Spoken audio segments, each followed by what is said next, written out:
Hey guys, welcome back for another video. So today I've got something new to the channel. I'm over at my buddy Josh's house, and he's built himself, yes, this is home built, a full iRacing VR rig. This has got a lot going on, a lot more than you might see here, and it's definitely different than the last time I saw it. He's got it. Is that powder coated or painted, Josh? It's automotive grade paint. That is a painted, custom welded frame.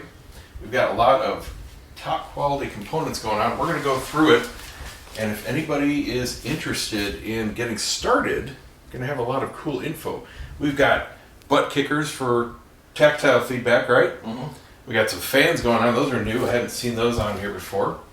We have some really sweet automotive grade components. I've tested the wheel, I've tested the pedals, and let me tell you what, they feel just like a real car. This is not like the consumer grade plastic stuff that I've used and probably a lot of other people have used in racing games.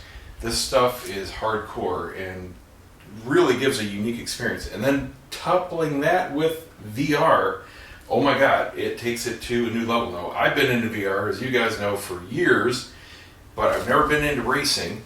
I've played around with it just sitting at my desk, but I've never had a cool rig like this, and man, it really changes the whole experience. So let's get into it, and if you're interested in doing this kind of stuff, stay tuned. Alright, so let's start off with just telling us about the rig. Is this the first thing you ever started with, or is this an upgrade that you eventually did, or what? No, this is total upgrade. I actually started with a Logitech G29 system, $230. Yep. And a Thrustmaster shifter, which I don't even have anymore, actually. I lent that to a friend to get him addicted to it as well. So I started with the G29 clamped onto my desk over here.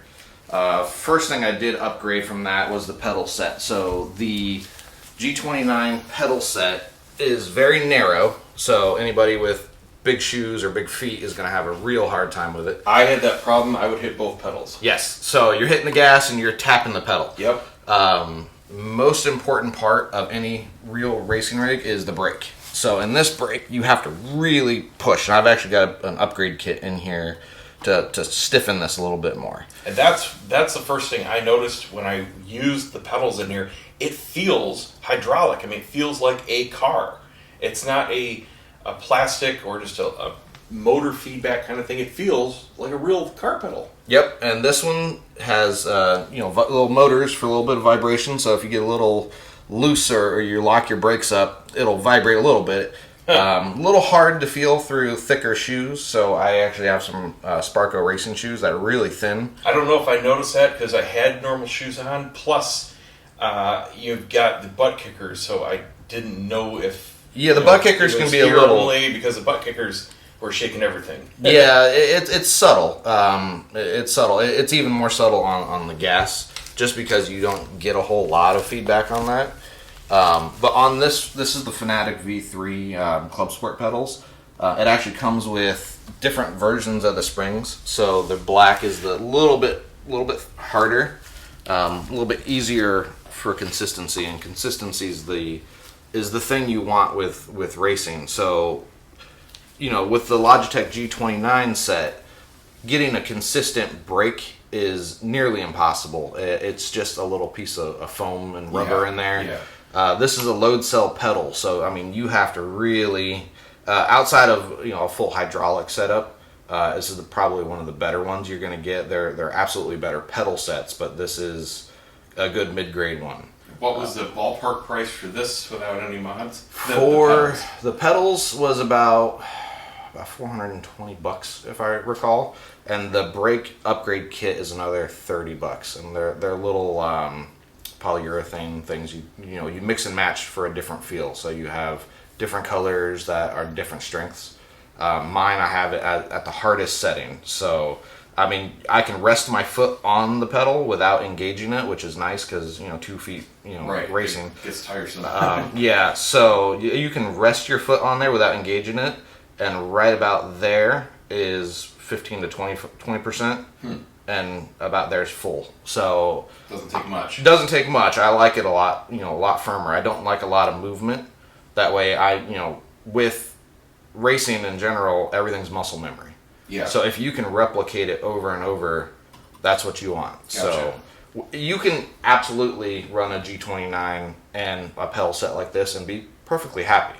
The wheel's actually not as important as the pedal set for being competitive. Huh. I would have thought it would be the opposite. Nope, absolutely. The brake is the first thing you want to do. So would you consider pedals a must-have thing? Like, what would be the first thing if you're building a rig? Say you're like me and you have the cheap, consumer-grade plastic pedal and wheel set. Should you just immediately dump it, or should you start piecemeal upgrading things, or can you? Absolutely, you can piecemeal. So with the Logitech G29 or Thrustmasters, you can disconnect their pedals, and these will, you have to buy a little adapter, but these will go USB right to your PC and completely work separate of the wheel. So that's easy. That's the first thing. If you're starting with a low grade setup, that's what I would do. A lot has changed since I started. They actually have lower ends, direct drive wheels for much cheaper now. You're talking $350 roughly. And then you buy your wheel. So it's a lot cheaper to get into a direct drive system instead of spending money on a Logitech system. Have you seen prices in general since the pandemic really launched iRacing start to come down, or have they gone up? Prices haven't changed that much since I started. All of this was done during the pandemic. Prices really haven't changed. Supply has changed. Gotcha. Well, that's everything. Yeah, so getting a hold of equipment right now is a little bit more difficult. You're talking a couple months. The nice thing about resale is I could sell all of this for exactly what I paid for it, if not more. Nice. So it's a neat hobby to try, and then you can turn around and get out of it without much loss. So tell us about the frame. Did you work off some existing template, or did you just totally freeball it, or what? Me and my buddy were bored at work. So originally over here I had my desk, and we had the Logitech wheel clamped onto the desk, and then under I built a piece of wood to hold the pedals, and I actually took out another piece. But it was causing the desk to shake a lot. Every time I'd get rough on the wheel or slam the brake on the pedal, it would drive my son nuts. It's one long connected desk. So I wanted to get it off the desk. So I looked at pre-built stuff. You were talking, a couple month backlog, some quality control issues for aluminum frames, so extruded. And I didn't really want to take a chance at spending $1,000 and having issues with it. Sure. So we sat there and said, hey, this is the general shape we want. This is 2x2, I think it's 8 gauge steel. It's all welded together on the corners.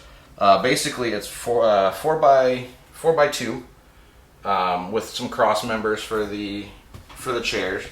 Underneath, I have a welded bar for the butt kickers. That one comes off this bar and one comes off this back area.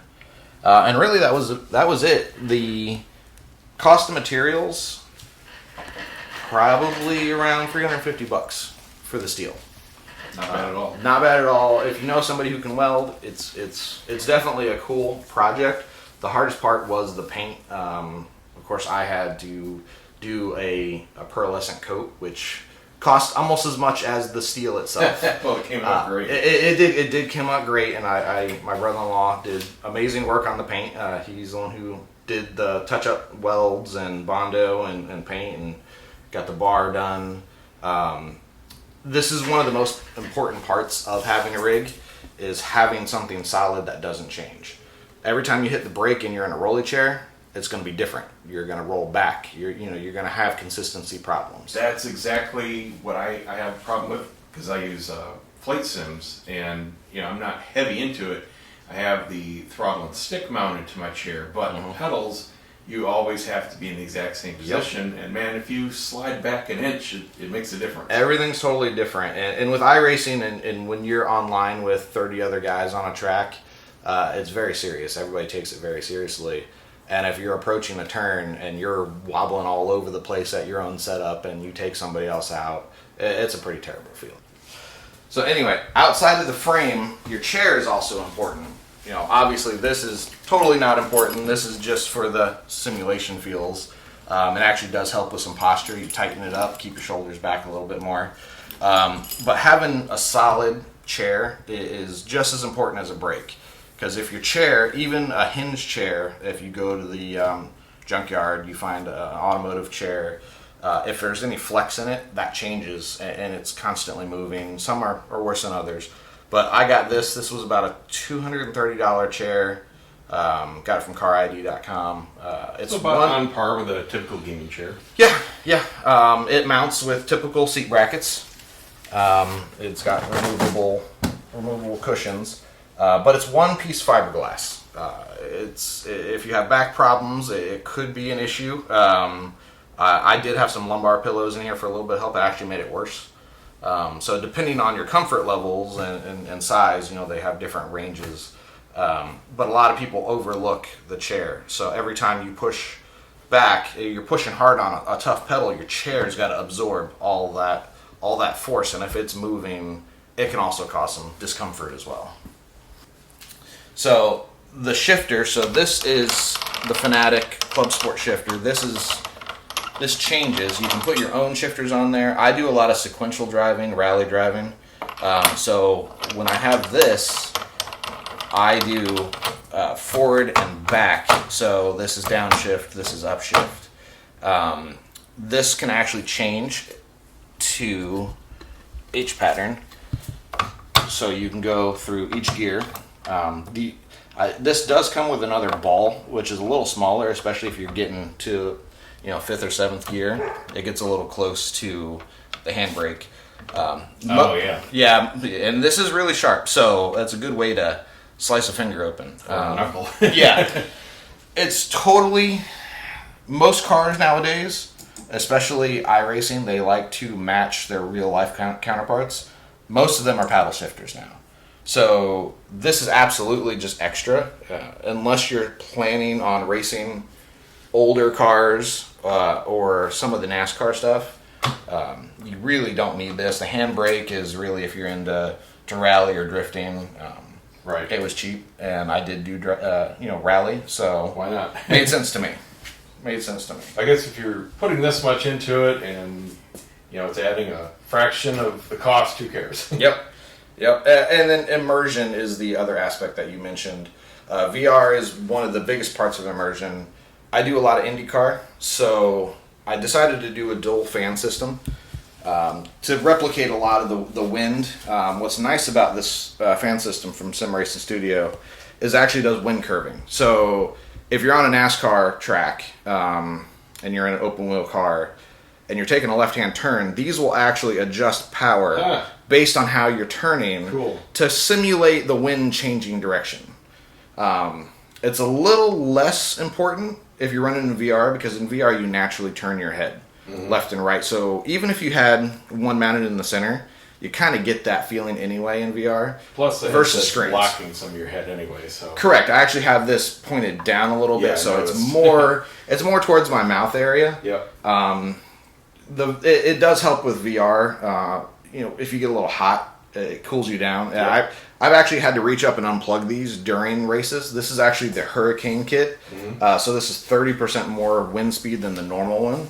I've actually been pretty chilly, and I've had to unplug them during races because I was shivering. So that's a total fluff. You don't need it. It's cool to have, though.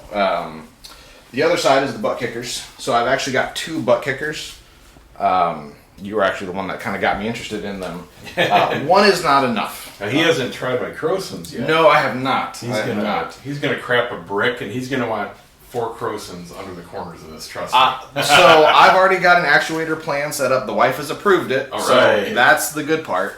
But under here, I've got 2 butt kickers. One wasn't enough because you can't really feed too much to them. And the way the butt kickers work for sim racing is it works directly with the software to isolate different parts of the telemetry. So that's what I thought was really cool. So if you guys are coming like me from home theater and you've got any kind of transducers, that's just working off your LFE signal and reproducing what your subs would be producing. But these are totally different because you can, if you have multiples especially, you can program different specific things into each one. It's not just one big signal. Yep. And what ends up happening is if you got, say I want engine vibration, shifting, and road noise out of one butt kicker, it's muddled. You don't really get that consistent feel from them. And then it overheats and it shuts off mid-race. So what I did was I added a second one, and I've got one for engine vibration and shifting. So every time I pull and shift, I get a little thud. So it feels like, the transmission's doing its work. Then I got a constant engine vibration to give you the immersion of that. The front butt kicker is for road bumps and vibration. So say you get up on the rumble strips, you'll feel it bouncing under the... so it gives you two different feelings, and you can definitely tell the front from the back. So it separates the channels a little bit. You can add more, but like I said, the wheel and pedal have more. I wear special shoes so I can feel them, and it's a little easier, lighter shoes anyway. But the wheel itself does have a lot of feedback. You get a lot more out of the wheel than you would a G29. You can even tell the difference between different surfaces. Say you go from regular concrete to even running over paint on a, you can feel a difference through the wheel itself. And these are all interchangeable. You just unscrew a little knob here, and Fanatic's got a quick release system that pulls. Of course, I haven't taken mine off in forever. Oh, I got a bolt here, so this should. All right, so that pulls right off. You got to keep it lubed up so it doesn't get grindy and chunky. That's what she said. Yeah, exactly. That's what she said. So anyway, so I ended up doing the Porsche GT Cup wheel. It comes with a real leather wheel or suede. I didn't want to do suede. Anybody who's actually used a suede wheel, it gets really flat and hard. I wanted the leather, that way if somebody jumps in, they got dirty hands, you can just wipe it off. So I've got the advanced podium module, which is this can act as a clutch. There's bite points and different settings you can do. You got two different paddles. This is the normal one you can use, but you could also set this to another function in the car. That way it's right there at your fingertips. Is this considered a low, mid, or high grade wheel? This is probably mid to high. And is the wheel separate from the unit? Yes. So direct drive motors are separate, and then you pick your own wheel. Okay. So they got different styles. So if you wanted a Formula One type wheel, which is more of the rectangle type, you would just pick that. And these are all interchangeable. You can just take this quick release off or buy multiple and just slap it on and go. Gotcha. So the difference between the direct drive and like the Logitech is a gear driven. So you're talking very low torque and very low feedback. So I had one that, you could free spin it. It felt like it was just a magnet. You were totally disconnected from anything in the game. Exactly. So the Logitech, you're talking about 2.4 Newton meters of torque. So that's the strength you're dealing with. This one goes up to 20 Newton meters of torque. This one freaking broke my arm. Anything over 13 is scary. I felt like when I was a kid, I was on an icy road, and I tried to turn and went straight into a curb. And man, the jolt from that into my arms from the wheel, and I broke an axle. That's what this thing feels like. Yeah, I've actually, there was one time I let go. I was driving a go-kart, go figure. I let go of the wheel, and the wheel started jerking back and forth. Well, in VR, I see a different wheel than what I'm, with the Porsche wheel, it's a D-shaped wheel, but the go-kart, it's more of a smaller wheel. So I reached up naturally to grab the wheel, and it was spinning, and it came down, and I swear it almost broke my thumb. I've seen people dislocate thumbs, break hands. It's definitely not a toy. It's for real. Yeah, it's legit. There is one above this from Fanatic. It goes up to 25 Newton meters of torque. Jeez. It's really the same motor. It's software gated. And the only real difference is the warranty. You get, I think, a 5-year, and this is a 3-year. But really, anybody who's running near 20 Newton meters of torque is the whole. Watch out. Yeah, you got to be really strong. Most people run 8 to 8-ish with spikes up to 13. Okay. And when I'm talking spikes, I'm talking another guy hits you and your wheel jerks. Anything more than that, it gets scary and it can be dangerous. To put it into perspective, I mean, compared to a normal road car, this is way more, and you've got it turned down, right? Yeah, I've got it turned down. I've actually got different profiles. I started with Mazda MX-5s, so that's a much lighter car. It doesn't need to be very strong. Lately, I'm doing IndyCar and Ferraris. Those can be a little tougher. The Ferraris have automatic steering, or not automatic steering. I'm sorry, power steering. That'd be fun. Power steering. So it's still a little bit lighter. Ferrari auto race.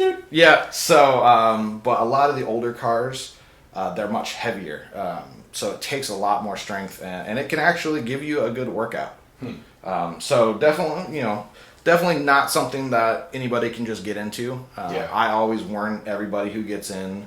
If you ever get scared or you feel like you're about to crash, just let go of the wheel and let it come to a complete stop. Exactly. You just throw your hands up, and my son, he's 14. He jumps in every now and then. We'll do some NASCAR races that can have a lot of heavy steering, and every time I see him coming off the track, he just lets go because last thing we need is another doctor bill. So let's talk VR. Obviously, that's not going to be for everybody for multiple reasons, but we're going to go into it because obviously, if you guys have watched me for years, you know that I love it, and it is a completely different experience than anything else. Yep. Certainly for racing, but I see a lot of racers nowadays doing it, but that's been a pretty recent thing. Usually I've just seen either a big monitor or, say, triple monitors, stacked on the front. You've done both, right? I've done both. So I've done flat monitors, ultra wides. My problem with them is depth perception. It's always hard to judge, especially when you're driving a car 150 miles an hour around a turn, how close you are, or if there's another car next to you, how close you are to them. So in a flat monitor, you only get really limited perspective. What's nice about in VR, you can look to your left and look outside your window and see how close somebody is. So you can rapidly look back and forth outside of all your windows and mirrors. And I'll tell you, your brain, if you're new to VR in general, your brain adapts to it, especially in something like this, almost instantly because it's so natural. Yeah. So if you don't get vertigo or motion sickness, you can put this on and feel like you're driving a car. Yep. You would apply a lot of your same principles, with checking corners and you're checking your blind spots. So I'm using the Quest 2. I actually got a Franken Quest kit. So I did have a Vive, which you hooked me up with the deluxe audio strap, which has been one of the best things I've ever used for VR. So I have that hooked to my Quest 2, and that's hardwired to my PC over there. And you're hardwiring instead of wireless because? Consistency. I'd rather my Wi-Fi not have a hiccup in the middle of a race and cause me to crash and not see where I'm where I'm going. So hardwired always. There are some guys that talk about racing on AirLink with the Quest. I think that's pretty risky, and I'd rather not do that. But like the typical Quest, with this, you got the deluxe audio strap, and it helps lift it up off your nose a little bit. A lot of what I've been doing lately with this is comfort. Being in this for a couple hours, it can be a little bit of a chore sometimes. So been working on the comfort aspects. I actually just ordered last night prescription lenses for this, so I don't have to wear my glasses in there and have them smashed. Which is another total game changer. Absolutely, I cannot wait. So I'm going to take these little bumpers off. I actually have them in there to block my glasses from scratching the lenses. Yeah. Because by the time you smash your glasses in here, everything's just so up in your face and it's very uncomfortable. And once you get a smudge, man, my eyelashes will hit my glasses, and then I'm smudging during a race, and I'm trying to reach up, and it's not fun. I remember VR with glasses, and that's just not fun. No, and there's a lot of different settings. A lot of what you're doing in VR, you can see your inside car wheel, so you get a lot of different settings, a lot of different info from your car. So having a decent quality VR headset is absolutely worth it. And the Quest 2 is doing really well for you? The Quest 2 is doing good. It's doing a lot better than I originally started with. There's some debug options, and I actually got a 3080 Ti. So I have the super sampling cranked way up. I can read everything down to little text in the car. I can look to my right. I can read everything. On the dashboard, I can read everything. That's very important if you're racing in VR. Unlike some of the other guys who have big triple monitor setups, they add a lot of button boxes and a lot of heads up. They'll have like an iPad with all their readouts of their fuel, tire pressures. In VR, you can't use any of that. Right. So you have to rely on what you can see in VR to know what's going on. Or like I use a big HOTAS for Elite Dangerous, and the throttle alone has like 32 buttons and switches. And you're blindly trying to find them. You don't see any of it in game, so you have to have muscle memory of where everything is and what they do. And then there's an equal amount on the throttle, so it's practice in VR. Absolutely. Even something as simple as knowing where your shifter's at, it's all muscle memory. You don't see it. You naturally, instinctively, like you would a normal car, you know where everything's at. But if I had buttons I need to push to, say, change brake bias for another come-in corner, I have to memorize where it's at on the wheel. So, for example, I'll assign a push-to-talk button here, and then, brake bias could be these two. Well, when the wheel's spinning, it's really hard to see where you're going in VR. That's one thing I would say is a downside. You lose a lot of the heads-up displays and button. Everything's done by memory. One day we'll have a VR system that uses the cameras to actually sync with what's really in front of you. That would be incredible. So, all right, you want to get to what I would do differently? Sure. All right, so what I would do differently if I had to do this again, I ended up spending a lot of time, a lot of manpower on the actual rig and frame itself. I probably would have gone with a pre-built setup now. I did find some other options that are relatively inexpensive, especially now that I got my own chair. I could actually swap this out, but I'm not going to. But for somebody, especially some of my buddies who are getting into it, I suggested a couple pre-built rigs. Reason being is a lot of devices you can add are meant for 80/20 extruded aluminum setups. So, for example, I did this, metal conduit bar as a way to mount these fans. Well, if I had an 80/20 rig, they can just put in and twist to lock them in place. It's kind of like a rail on a gun. It's a standard. Correct. Yeah, you got your standard. Button boxes are easy to fit on there.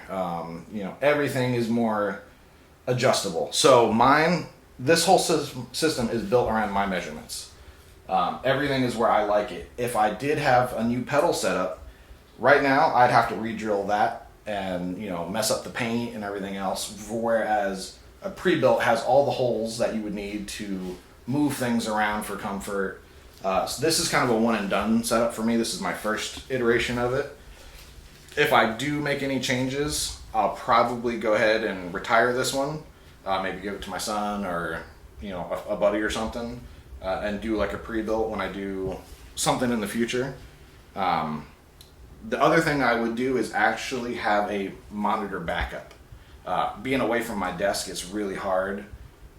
If somebody comes over, they can't really use VR. They get motion sickness. My brother-in-law, for example, can't even use it, right? So there's a lot of people that want to try it, but they can't. My wife, who's helped pay for it all, has been in it one time, and she lasted about 30 seconds. So you claim that. Yeah, well, I mean, really, she doesn't really care that much, but it is neat for her to see, kind of what she's funding. So something with a triple monitor setup would be a nice backup. I still would race in VR, but it'd be nice to not have to wear it. Say I just want to do some tuning on a car. So and I do notice that when you've shared videos, I've seen things online. The guys that are doing VR still have the full monitors. Yeah, and that the big thing about that being is, say I buy a new car in iRacing and I gotta tune that car. wearing a VR headset, going back and forth between my my software on my PC. Oh, yeah. I'm having to constantly. Yeah. I'm peeking out the bottom so I can make a couple changes. Say I need this motor to be Right. a little stronger, or change some of the settings and friction settings. Constantly going back and forth between VR and that is kind of a pain. I actually did build a little rolly setup with a monitor just so I can do that, but it's not the most comfortable thing. Sure. The other thing about the 80/20 rigs is you can put keyboard and mice, mounts. Right. So a little swing them out of the way, a little bit more creature comforts. But for what I use, this absolutely worked for me perfect. So total cost, I'll go through things individually really quick so you get kind of an idea. The butt kickers are only about 150 each. They come with the amp. The amps, easily, I would probably replace them to something to consolidate down to one. The pedals, like I said, about $420. With the performance kit was about another $30. The fans were about $200. I actually started with one, but the owner of Sim Racing Studio actually hooked me up with an upgrade kit and a little bit of a discount on the second fan. So they average about $200. The Porsche wheel with the advanced podium module, which is the nicer magnetic shifters and the quick release, you're talking about $650 for that. This is the DD1. You're talking about $1,200 for this. The shifter, I believe this was about $250, and the handbrake was about $130.